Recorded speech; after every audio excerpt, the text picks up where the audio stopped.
여러분 좋은 아침입니다. 오늘은 8월 13일 수요일 사랑은 교제와 함께 성장합니다. 성경 말씀은 요한복음 14장 23절. 예수께서 대답하였습니다. 누구든지 나를 사랑하면 그는 나의 가르침에 순종할 것이다.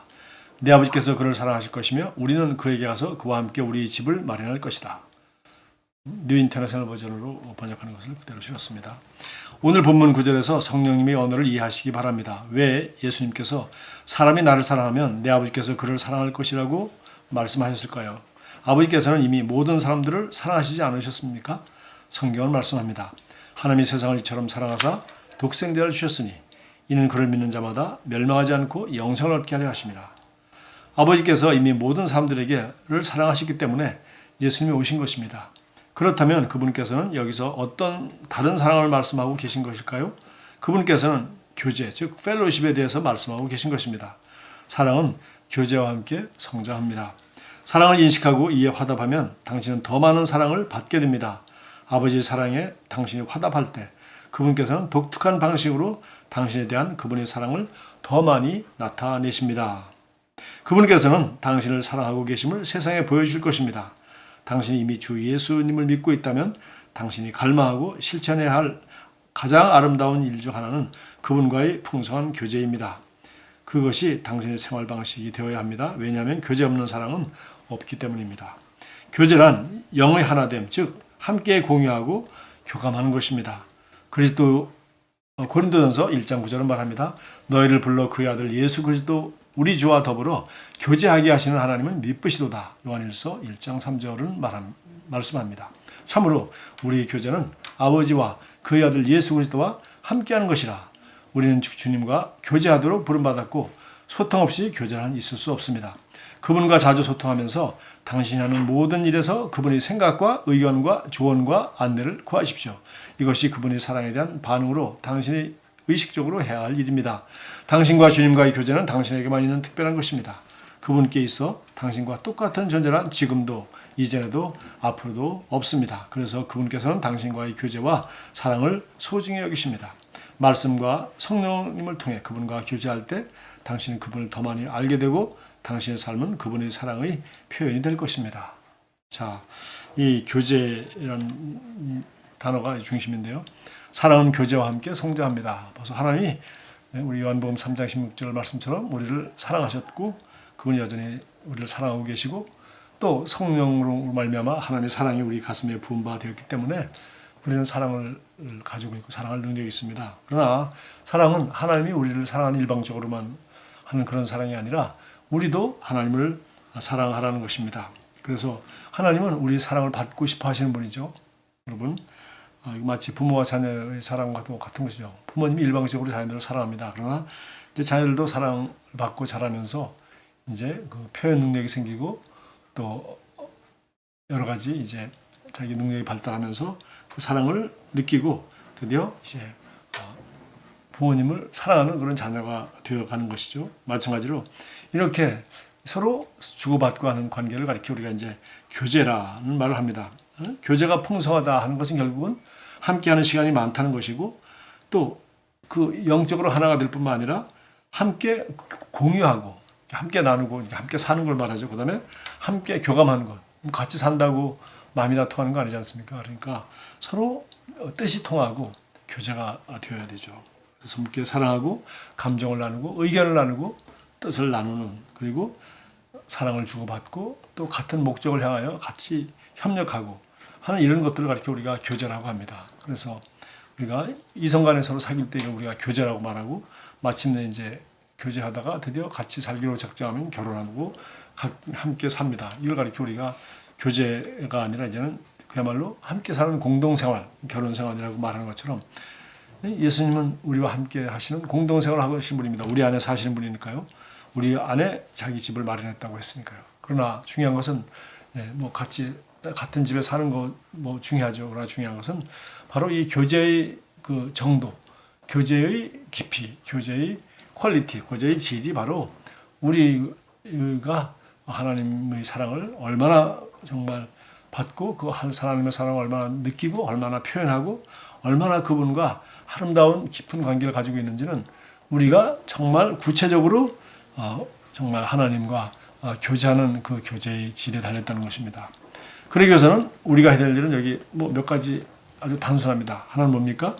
일단 교제는 생각이 같아야 되는 거죠. 성령님 우리 안에 계시기 때문에 뭐 우리가 성령님을 무시하거나 근심하거나 이런 것을 하지 않는 이상 그분 우리 안에 계시는 것이니까 문제는 내 생각과 의견과 조언과 안내가 필요할 때 성령님을 돕는 분으로 그분을 나의 주님으로 여기고 그분께 내 안에 계신 그리스도께 그분의 생각과 그분의 의견과 그분의 조언과 그분의 안내를 구하라는 것입니다. 성령님께 그렇게 할 때 그분이 우리를 모든 진리 가운데 인도하신다고 약속하셨고 그분이 하나님의 지혜를 우리에게 전달해 줄 수 있는 분이기 때문에 그분이 아버지 생각을 우리에게 가르쳐 줄 수 있는 분이기 때문에 우리가 의식적으로 해야 되는 일은 그분의 생각과 그분의 의견과 조언과 안내를 구하는 것입니다. 자, 그분의 생각과 그분의 의견과 그분의 조언과 안내는 어디 있습니까? 그분의 뜻을 표현한 성경에 있습니다. 그래서 성경을 읽는 것이 사실은 주님과 교제하는 것입니다. 그분의 생각을 성경에 기록되어 있습니다. 표현되어 있습니다. 그래서 어떤 부분에 대해서 어떤 부분 한 가지 어떤 여러분이 정말 이 문제에 대해서 어떻게 할까라고 고민이 된다면 그런 주제를 가지고 기록한 성경 혹은 그런 단어에 관계된 주제별 성경 구절 같은 사전을 가지고 찾으면서 이런 주제와 이런 내용을 어디서 얘기하고 있는지를 우리가 읽을 수 있고요.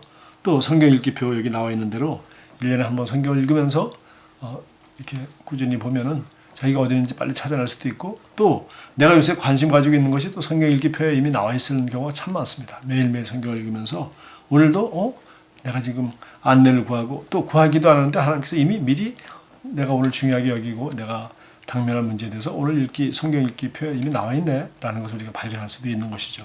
그래서 맨 마지막 그렇게 말했습니다. 말씀과 성령님을 통해 그분과 교제할 때라고 말했습니다. 그러니까 말씀과 성령님을 통해서 말씀을 통해서 교제하는 것이고 또 하나는 우리가 영으로 기도하면서 성령의 음성을 듣고 성령님께서 주시는 그런 느낌, 감정, 인도하심 이것을 사람들이 여러 가지로 표현합니다. 성령님께서 이렇게 말씀하셨다. 어떤 분은 또 성령이라는 말도 안 하고 하나님이 내게 이렇게 하라고 했다.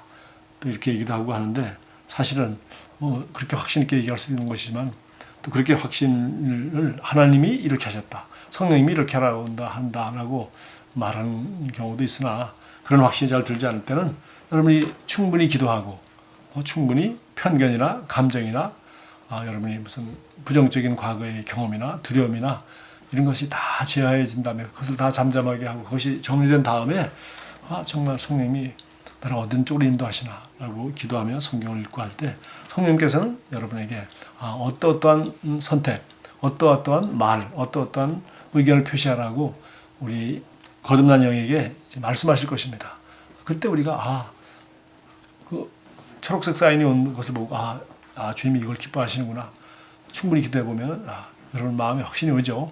그럴 때 성령님께서 나에게 이쪽 길로 가기를 원하시는구나 라고 우리가 알 수가 있습니다. 그래서 성령님과의 교제는 사실은 우리가 성경 말씀을 아는 것만큼 주님의 마음을 아는 것만큼 우리가 또 충분히 기도하고 충분히 말씀을 묵상하는 것만큼 정확해지는 것이고 충분히 말씀을 묵상하지 않고 충분히 기도하지 않고 또 훈련이 잘 안 된 상태에서 성령이 인도받는다는 것은 10중 8구 그냥 중구난방입니다. 자기 하고 싶은 대로 해놓고 나중에 성령 인도 받았다 그랬고 나중에 엉뚱한 소리 합니다.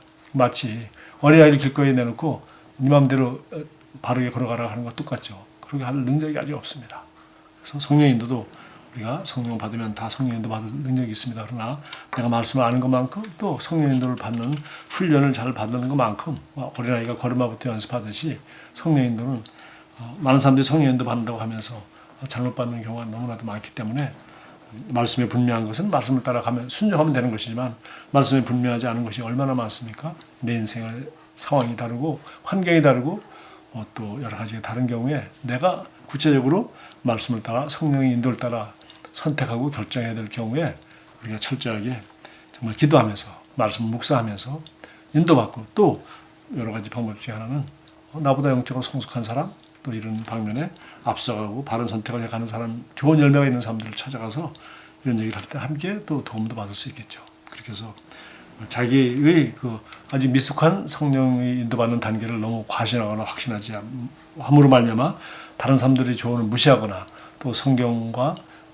기도의 생활을 충분히 하지 않은 상태에서 잘못된 육신적인 결정을 해놓고 성령 인도 받았다고 해놓고 나중에 낭패하는 일이 없도록 주의하셔야 되겠습니다. 기도하겠습니다. 사랑하는 아버지, 저를 당신의 아들 예수 그리스도와 함께 교제하도록 부름받기에 합당한 자로 여겨주시니 감사합니다. 성령과 말씀과의 교제를 통해 저는 영광스러운 그리스도의 형상으로 변모해가며 제 삶은 아버지의 의와 사랑과 은혜의 완전한 표현이 됩니다. 예수 이름으로 기도합니다. 아멘. 좋은 하루 보내십시오.